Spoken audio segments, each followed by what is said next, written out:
Welcome to the Gloves Are Offside. No new Rolls Royce for Conor Benn this time round. Eubank's made weight. He made it well as well. He's actually slightly lighter than Conor, but yeah, an intense stare down in the end. No controversy really happened, but let's get into the fight. Kai, obviously you've had some technical difficulties recently, so we haven't got your opinion on the fight yet. So the floor is yours, my man. Yeah, man. Cheers for having me, guys. Blessed to be on again. You know what? I'm just gonna go and say I think Eubank does it in 10. Um, I think it's easy for Conor Benn to come out and say, like I've learnt from the first fight, I'm gonna try and box him. Look, Conor Benn does not outbox Eubank, in my opinion. Not to discredit him as a fighter. I just think the early rounds he'll try and box an emotion, he'll end up gassing out. I think Eubank's just the harder puncher. Although he's coming lighter, he is the bigger guy. Look, Eubank's smart. He's not going to come all guns blazing in the early rounds. And I think Eubank does it, man. What about you guys? Are you surprised that how he's coming out and saying he's going to do things differently? He's learnt from the fight and he's trying to play it cool, but the press conference says otherwise, man. He looks like he's the younger brother of Eubank trying to get his attention and all that, man. It's funny. No, 100%. I agree. I'm not sure if he'll get a stoppage because they're both just so tough and they've got a lot of grit and determination. So I don't know if I'll see. I think, funnily enough, if there was a stoppage, I could see maybe Ben getting it more, but I don't think there will be a stoppage. I think it'll be a Eubank points, not a shutout victory because I think it'll be much the same as last time. I've said it on previous chats, but I think it'll be much the same as last time. I'm not sure what Conor Benn can really do differently. As I said, the only way I can see him winning is if Eubank has lost a lot from the first fight.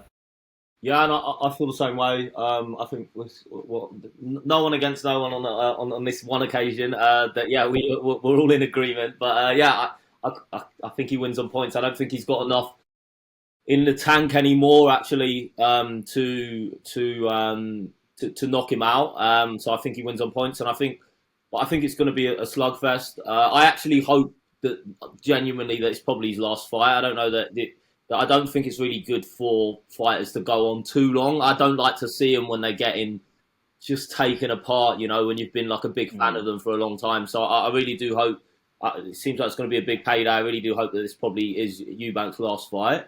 And yeah, I think he's going to win. And exactly like you say, I think it's all chat from Ben about he's going to do things differently. I actually think it might. Whereas the first one was a bit of a slugfest from the start. I think the first couple of rounds might be a bit cagey this time because I think Ben genuinely in his head thinks he can go in there and fight differently. But I just think he'll get drawn into a fight and he'll just revert to type. And after a couple of rounds, it'll pick up from where the last one left off. That's my opinion. But yeah, final. I just think he's an emotional guy, and I think if you look from the press conference, exactly he tries to be, you're not getting in my head. 2 minutes later, he's made up a scenario in his head and he's winding himself up. And I think that's how the fight will go, man. Also, I think that's his strength because I don't think he's this silky boxer who can dance around and stuff. He needs that kind of the little pit bull terrier. But saying that, if one of those punches land, I think Eubank's in trouble. And I think you saw it in the third round, which is what Ben always goes on about. He said, "I had you hurt," and he did. I just don't think he's got it in him to finish it off. That's why I say if there was a knockout, I could probably see it more coming from Ben. But I don't think that he really does have the power to take him out. But yeah, final predictions. So we've got 2 points for Eubank and 1 late stoppage. Yeah. One last thing. I remember saying to you, Charlie, when the fight was announced, I kind of questioned the necessity of a second fight. Are you guys happy to see a second fight? On one hand, I can see, look, the money and, everything that comes with it. Ben wants to get revenge, but the way it happened, the story around it, the years of build up, Eubank falling to his knees in victory. Do you think he could have just retired after that fight? Do you reckon that could have been the kind of the fairy tale ending? Or I don't think the second fight was necessary at all. But it's like anything now. You get a good fight the first time, they're always going to run it back just for the money. But I think it is purely the money. I mean, I just watched the face off there, and Michael Buffer was announcing, and he said, "Oh, there's still a few tickets left in the stadium." The first fight they sold out like that. This time there's still a few tickets left the night before, which shows you that the first fight was so perfect and it was so. Everyone was bought into it, whereas this one's been a bit more of a slower build because, as we were saying earlier, Chuck, all the drama was squeezed out of the first one. It's like this is now just everyone's there for a scrap, and it's going to be a good scrap, but it's not going to have a patch on the first fight with everything that surrounded it. So yeah, I don't believe it's necessary to have the second fight, but the money talks, innit?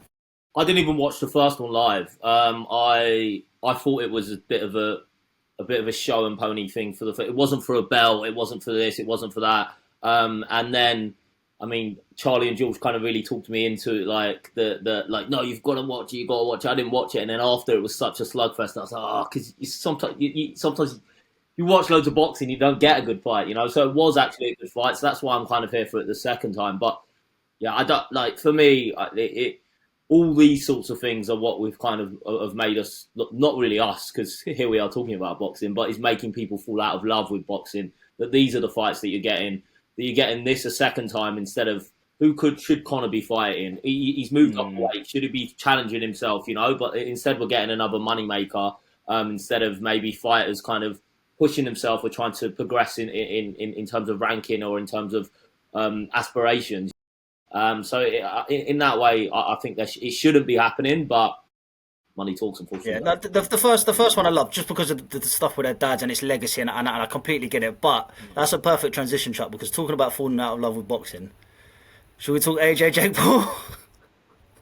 Mate, I said it to you boys when you showed me that there was talk of it. The first thing I said was Jake Paul's just trying to get his name out there, and that's the way it's looking. Look, I'm not a fan of this whole crossover stuff, UFC, boxers. I wasn't a fan of the Ngannou fights against AJ and Fury. I don't know. Look, I get money talks if the fans want it, you know, well, not even boxing fans or fighting fans, but YouTubers want to see it, you know, and they're bringing in a whole different kind of market. I don't know. To me, it just kind of makes a mockery of the sport, in my opinion. I Yeah, just don't no, think that the boxing fans do want it. I don't know any boxing fan, and I know a lot of boxing fans who want to see it. I think that Jake Paul fans think he's a fucking supreme, you know, fighter. But like, I think that anyone who's a boxing fan that doesn't want to see it at all. Well, listen, I don't believe he'll actually get in a ring with AJ, but if he does, then those Jake Paul fans will find out very, very quickly that he's not a supreme fighter. I'm with you. I think he's just using the name as clout, and I think AJ and Eddie are going to come out of it looking a bit silly because they're saying, yeah, we're up for it, and then he's going to pull and fight some rando in UFC fighter or something. He's not going to fight AJ. There's no way he's getting in the ring with AJ. There's just no way, is there? Why would you do it? Like, it's suicide. I also think, and I've seen fighters come out and say it, I think AJ would lose a lot of respect from fighters if he does do it. And people are saying, look, like, and not only that, it's just a bit like, look, if he goes in there and doesn't win or whatever, not possible. You know, I can't even imagine that as possible. The only thing I would say about that though, and yeah, he'd lose respect from the fans, but I don't think other fighters can say that because if they were offered that money to fight Jake Paul, no one's going to. At the end of the day, they are prize fighters, and they fight for money. And if it's an easy fight for all that money, I get why he would want to take it in the interim before Eddie saying next year they're going to fight. Well, Turkey's promised them that they're going to fight Tyson Fury. So if he was having a warm up fight anyway, it's just a bit of a. I think fighters start taking these sort of fights, these crossover fights, and when they're tailing down their career. So I just think he's already fought Ngannou. If he fights Jake Paul as well, I think that's just we're coming to the end of AJ's career now. It's kind of similar to footballers going to Saudi, isn't it? Yeah, you know what I mean? It's kind of that transition, you know, but you don't want to see, you know, fights like that happening all the time, in my opinion. And I also think just... Oh, sorry. No, go on, Chuck.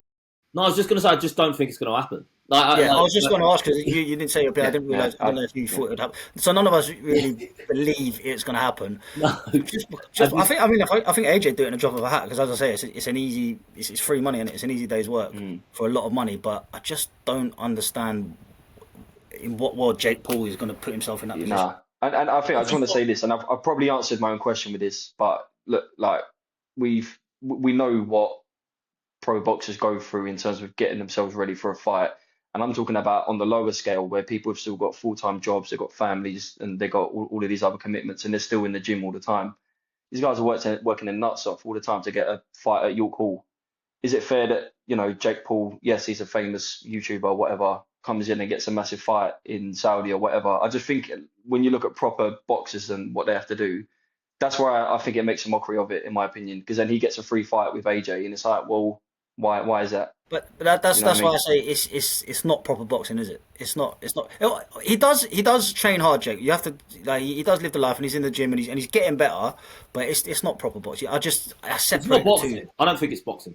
It's not boxing, is it? Well, is he a licensed boxer? Yeah, Like, yeah, what's He's, the rules in he's in it? the, So he's in the cruiserweight rankings now, which is Like, ridiculous for nice. the WBA to even do that. But I don't know. I also agree with Charlie. He works really hard. I think if he was fighting like where he should be fighting, and he was going up the ranks and he was getting in fights, I'd have a lot of respect for him. It's not that I don't have any respect for him. I just think he's not a boxer, and he's behaving and acting like he's a boxer, and he's making money for himself and for some of the people that he's fighting. But he acts like he talks about AJ and Canelo. He's got no respect for weights. He's not like, do you know? He's the real life definition of fake it till you make it, man. I mean, he's got some balls on him, the kid, man. But in the certain sense, you have to rate him for it because Yeah, I think and I agree. Like, I think I've seen him train. If he lives the life, he lives the life. I just think, in my opinion, there's a way you go about it. But yeah, I think we agree that he acts like he's a superstar boxer, and he's a YouTuber who's managed to generate millions and millions of pounds from boxing. He's not a boxer. He's not been in the lower ranks. He's not like worked his way up to this fame. He's a YouTuber. He started doing some boxing fights. He got beaten by Fury's brother, and then somebody, because of the weight and the fans and everything that he brings, he manages to talk his way into conversations with people that have really done the hard yards.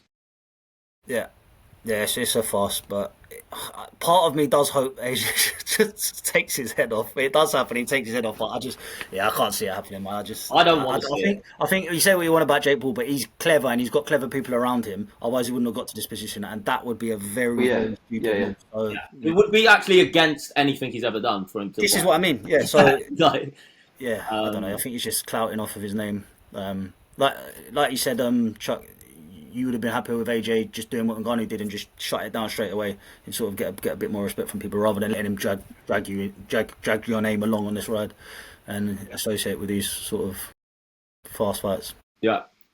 I've got some football, back onto football to talk about. I don't know if you boys have been. I mean, I think we all know everyone supports, but my dad's actually an Aston Villa fan, so I'm partially locked in on Villa news constantly. So I don't know if you guys have been following the Harvey Elliott story, who, like, I'll just give a little bit of a recap.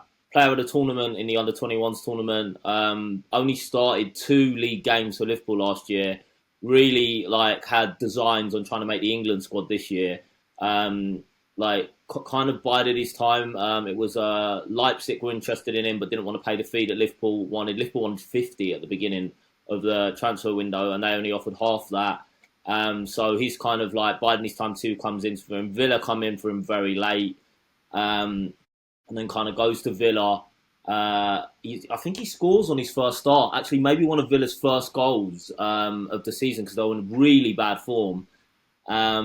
So he was definitely playing right at the beginning. Had a really kind of came on and had a it was giving the ball away a lot against Sunderland when Villa kind of were winning. Actually, I think they were winning, and they ended up drawing the game. And Emre kind of reamed him out. And then since then, I think he's made 2 substitute appearances in Europe, and not been in 3 or 4 league squads. And yeah, so that's kind of what's happened to him and what's going on. I just want to hear what your guys' opinion is on that. I think the fact that he was brought in so late, along with Sancho as well, I think that shows that he wasn't their first choice. I'm sure Emery would have had some saying, sort of put the seal on the transfer, but it probably was, like I say, quite far down the list of players that he wanted. Probably wanted Asensio back, and then there might have been a few other names before he landed on Elliott, which might not give him the best footing coming into the club. But he's a talented player. I've always had the feeling that he's got a bit of an attitude on him. He's a bit cocksure of himself. Might be a bit wrong to say that, but he's always come across that way. I've seen some things that he said. He's a young guy, and he was even younger then. But he was saying some things about Harry Kane when he was younger on Twitter and stuff. And so maybe that's just young and dumb. But yeah, maybe he's an attitude problem. Maybe he's had a falling out with Emery, or it doesn't look like there's any falling out. It's just Emre, notoriously, is hard to get in his team. you go through all of the players. I remember when what's the Belgian midfielder they've got? He came to the club. Yeah, Tielemans came to the club, and everyone expected him to go straight in, and he didn't play a league game until November. So I think he just has demands, and he has how he wants people to play. And if people don't play like that, then they don't get in the team, And I think that's kind of what's happened to Harvey Elliott. Sorry, do you want to? Well, I'm the same as Charlie. I think it's easy to think that we know footballers, and my first thing when hearing Harvey Elliott is, it's maybe bad for the dressing room. But we were actually linked with him for a long time in the summer. And understandably, his agent said, look, he wants to play Champions League football and he's good enough. I wasn't too unhappy, I was a bit like, fair enough, look, we're not going to get him. Yeah, I actually thought he was injured because he wasn't playing. And then obviously I spoke to you and you said, no, he's just not getting in the team. I don't know, maybe it's just one of them, he's got to bide his time, wait for an injury, or maybe Emery just don't fancy him. I don't know. And as you said, look, ultimately, you would like to think the manager signs off on the players, but I don't know, maybe it's just one that he don't really rate. It's a shame if he can't turn around, because he's a young English player and he's got talent. Yeah. And you'd think, obviously, Liverpool's such a difficult, they're the champions, so it's such a difficult team to get into. Because going to a different team, you'd have thought he could have sort of made it. Is it just a loan move, though, isn't it? Or it's loan. Once he plays 10 league games, it goes to permanent. Maybe Emery's had a look at him, decided actually I don't want him permanently, and then maybe January they cancel the loan or something if he doesn't get in. It's definitely one to keep an eye on. He's always welcome in Stratford. I just think he's a quality player. I don't think he's good enough to play for Liverpool, but I think he's like that, like Everton, Villa, like Brighton, kind of like just below the like real top elite. I think he's good. I think I saw him in the under-21s tournament. He also won the one before, and then obviously hasn't made the jump like some of the other players. And he's neat and tidy. He strikes the ball well. He works hard. He's just. I mean, we've got lots of players, but I always like to see English players doing well. So I was always like keeping my eye on him. And then it's just been a bit like, wait, can't even get in the. We're not even talking about the team. We're talking about the squad. He doesn't even get in the squad. And this was the move that was supposed to. His sort of breakout, Yeah, I thought he was going to. I think this is kind of the move he thought he was going to have, like Grealish, where he was just told, look, go out and play, express yourself, try and get in the tournament in the summer, but it hasn't worked out. And it's a shame. He's a fantastic player. No, let's see what happens in January, I guess, isn't it? Yeah, that's it. I think. Yeah, we'll see on that one. Talking of people who are welcome at Stratford, I'm sure you'll say this guy is. There's news that a lot of Premier League clubs are sniffing around Ivan Toney in January. A few clubs need a striker. I think Everton need one. Your guys, West Ham, need one. Would you be happy with that signing? 100%, mate. I'll pick him up from the airport. No problem, man. I don't know if you've seen, guys. Nicholas Fulkrug, he's been told by the club that he's welcome to leave in January. Again, adds to the list of strikers under our ownership that just haven't worked. And we touched on it before. A German international was playing in the Champions League final for Dortmund not too long ago, scoring in the Euros. Comes to West Ham, and to be fair to him, most of the time he's been injured. But again, it's just another one. Sorry, what's that mean? It's injuries, isn't it? It's been injuries. Yeah, But even then, there's been periods where I've looked at him and I just thought it's another Sebastian Haller, it's another Scamacca. Yeah, it's kind of a bigger name that we think will slot into our team, but it just hasn't worked out.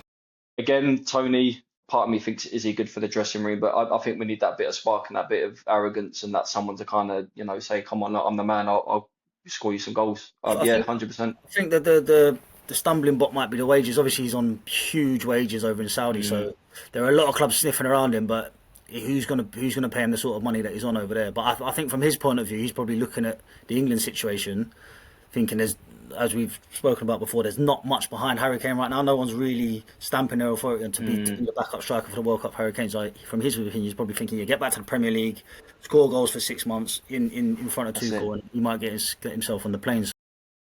Might have to negotiate the wages, but I think it is a good signing for one of those clubs down there that need a striker. I just can't see it like wages wise. I don't know if we all know the story of Steven Gerrard turning down the Rangers job, really because of how much he was going to get taxed. And it will be a similar situation for Toney. Better to leave in the summer than to leave in January. Yeah, I think they have to do like 2 full calendar years. 2 full calendar years, yeah. Before they can return, otherwise they have to pay a crazy amount of tax. So it kind of negate the whole move. Yeah, yeah, yeah. So I think I just can't see it like that, like you said, money wise. And then I can't see that West Ham or any of those clubs actually down there, because they're saying they want 30 I million. can't see it. I can't see it. I can't see it. They want 30 million for him. And I'm saying, if you get him for 10, 15, 20, maybe, but 30. And then The age isn't on his side either, really. I think he's already in his 30s, isn't he? Yeah, he is in his 30s. I mean, yeah, quality-wise, he gets in a lot of people. This is the thing, quality-wise, but there's a few stumbling blocks in terms of negotiations. But you are on the lookout for strikers. There is obviously a bit of a contentious one in the air on Greenwood, who's at Marseille, ex-United. Pains me to say ex-United, hanging in goals, very much linked, like quite heavily with Barcelona and also West Ham. How would you feel about that one? It's a weird one. So if you cast your mind back, not too long ago, we had the issue with Kurt Zuma and all of the PR that went around him, and there was a lot of people in the media saying we need to sack him off, we need to do all of this and this.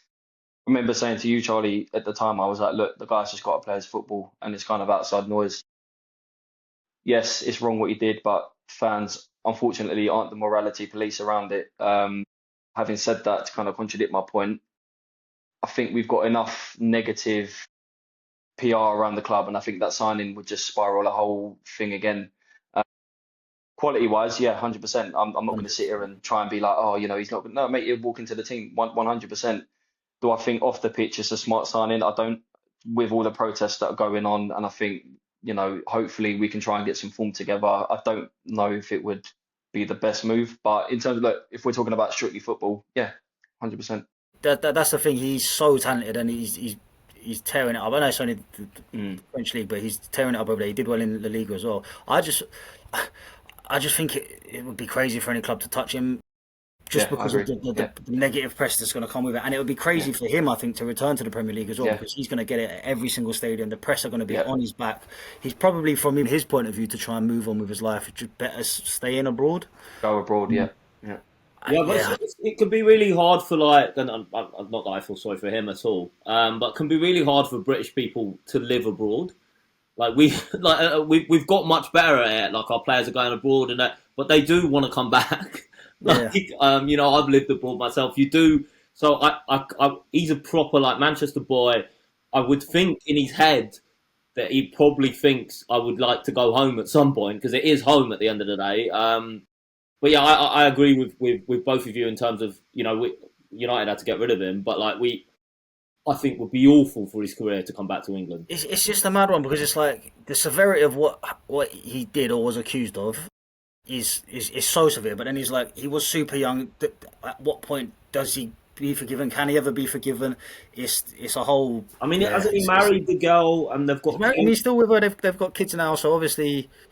I think, but you know what football fans are like, and you know what the press in this country is like. So I don't think he'll ever be publicly forgiven. Yeah. So he'd have to have some very, very thick skin if he was to return. I'll tell you now, from personal experience with the whole Zuma thing, every time he touched the ball away from home or at home, the away fans were booing him. The home fans, you know what I mean? It's just, and it's also not good for him. The club would run the risk of sponsorships pulling out. Yeah, no, 100%. Women's rights groups and things. Yeah.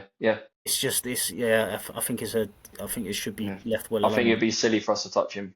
Yeah, but he is a quality player.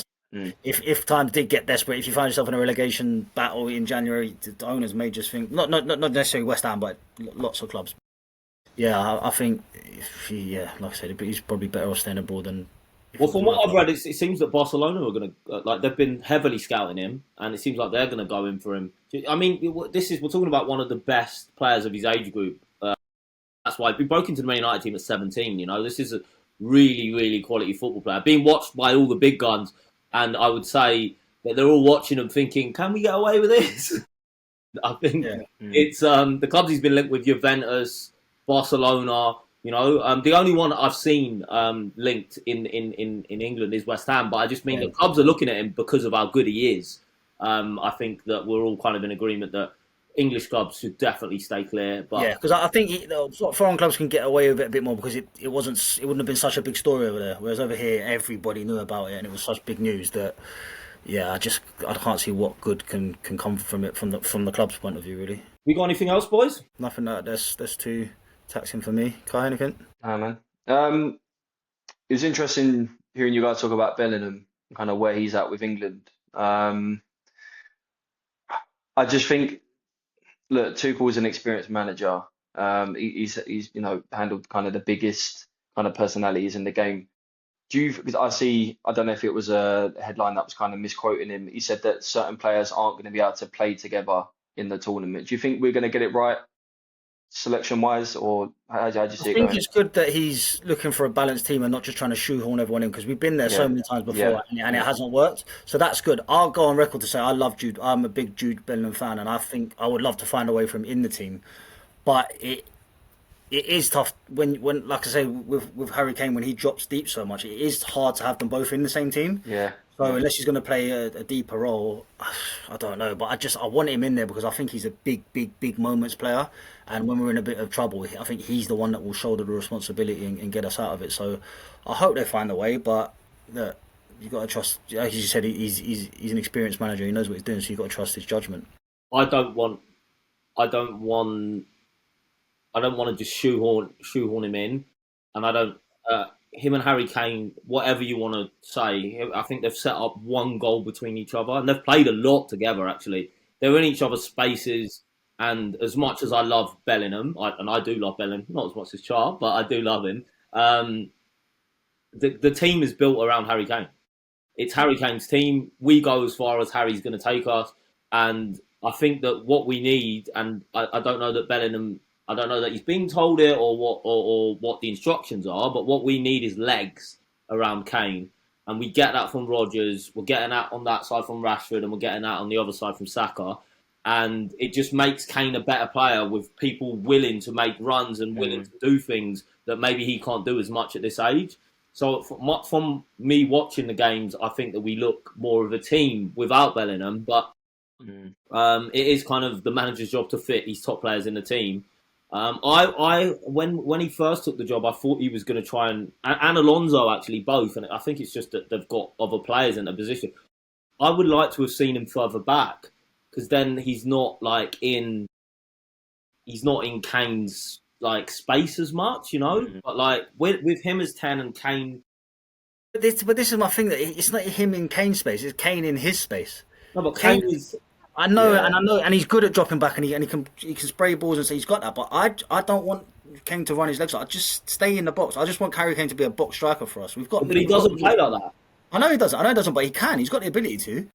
Yeah. He can. And he's a finisher. If we serve it for him in the box, and he can just stand there and finish him off all day. I mean, I'm no tactician, but he doesn't have to drop. I know he's very good at it, and I know he's made a career of it, but he's getting older. Just save your legs. You don't need to be doing all this running around. Just stay in the box and put the ball in the back of the net. That should be your job. Yeah, but he hasn't got the pace, and the problem is the problem one is the pace, and two, people just when Kane isn't moving around, people just sit there and go try and beat us, and that's what happened in the Euros. They were like, we're going to play the game, and all the teams tried it against us, every team. So it must have been the tactic that they thought was going to work. They were like, you're not going to be able to break us down, and we went through hell watching those games. Breaking teams down, you know, but we didn't play. And then Jude Bellingham pops up with a last minute overhead kick. Yeah, you know? We weren't playing good football. We weren't at all. Because they teams were like, we don't think you can, and we were like, well, we're gonna try, and we did, you know, but we didn't play well. And Tuchel's kind of like, okay, let's go into this instead of like with talent. Let's go into this with a plan. Let's try and play a certain way, and our best player is Harry Kane. And it's not that I would love Bellingham to be in the team. He doesn't run around and close down, and he doesn't make those unselfish runs that Rodgers makes because he's Jude Bellingham, you know.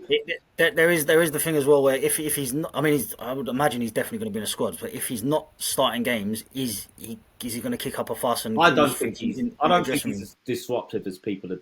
I don't think so. I think I hope not. This is his second World Cup. He's also what a brilliant weapon to have on the bench as well. If we did need something to bring on Jude Bellingham, you know, or Foden or whoever it is, it's good that Cole Palmer. It's good that we have this squad with quality running through it now as well. So it's a problem. If all else fails, Danny Welbeck's there, isn't he? Danny Welbeck. Did you see that? Did you see that Tuchel name checked him? So he's in. Did he's he? in Yeah. Did he? Did he really? Yeah, Wow, yeah. I didn't know that. Yeah, Wow. after the game, he said, because Foden obviously played as a false nine, and he said, Ollie Watkins to come back. We've got Ollie Watkins to come back in, Danny Welbeck. So, he mentioned him. So he's in his He's form. got to be in the consideration. Can't not be scoring goals. Yeah. I still live off of that back heel against Sweden, man, in 2012. That's brilliant. His record for England is really good. I think he's got near enough 20 goals for England. So no, he's not got 20. He's got about 16, 17, 18 goals for England. Yeah, he used to score quite a lot for England. No, he used to score, but not a lot. He's got a good record, doesn't he? I think he's like 40 odd caps and 18 goals or something around there. I don't know the exact, but it's not bad. But right. All right, well, boys, I guess tomorrow, after the fight. Tomorrow's fight night, yeah. So we'll get something up over the weekend in reaction to that. We'll be counting down to the Premierships. 7 more days after tomorrow. That's it, man. All right. Well, thanks for watching. As ever, like, comment, subscribe, and we'll see you soon. Nice one, boys. See you later.